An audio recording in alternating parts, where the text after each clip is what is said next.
Goeiedag. Om 'n onbreekbare of 'n sterk band met jou kind te bou, is daar bepaalde boustene wat 'n mens hiermee kan help. Daar's natuurlik baie meer boustene as wat hier op die skematiese voorstelling verskyn. Maar hierdie sou ek sê is van die belangrikstes wat daar is. In eerste plek, as 'n basis, het 'n mens nodig die woord van God. Waarom? Omdat die woord van God vir jou waardes en beginsels neerlê, dit gee vir jou ruimte om in te leef, dis 'n kompas vir jou lewe. Dan liefde en omgee. Waarom liefde en omgee?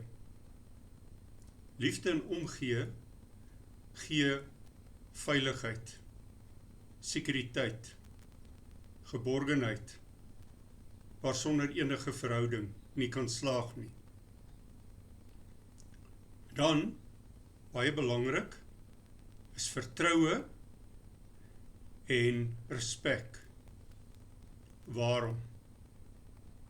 Vertroue is die gom wat verhoudings saambind. Jy kan nie, wanneer daar twyfel is, enige verhouding suksesvol bou nie. Kommunikasie met empatie. Dit beteken, daar is 'n deernisvolle begrip vir die ander persoon. Ons verstaan mekaar. Aanvaarding. Dit beteken nie net aanvaarding nie, maar dit beteken onvoorwaardelike, totale aanvaarding. Net soos jy is ek vir jou lief, jy is deel. En wanneer 'n mens deel vorm van iets, dan gebeur daar iets in jou binneste.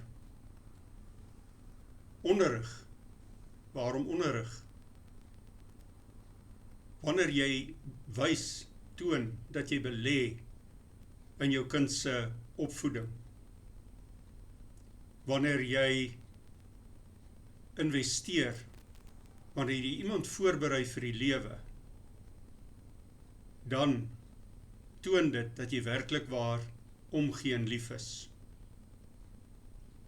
Hierdie is die boustene as 'n mens 'n verhouding of 'n huis bou daarop. Dan is dit op 'n rots gebou. Die winde en die veranderings in die lewe kan dit nie omverwerp nie. En uiteindelik bring dit mee dat daar 'n besonderse verhouding bestaan en 'n onbreekbare band tussen pappa, mamma en kinders. Hierdie is 'n beproefde metode, probeer dit gerus, sterkte met die opvoedingstaak.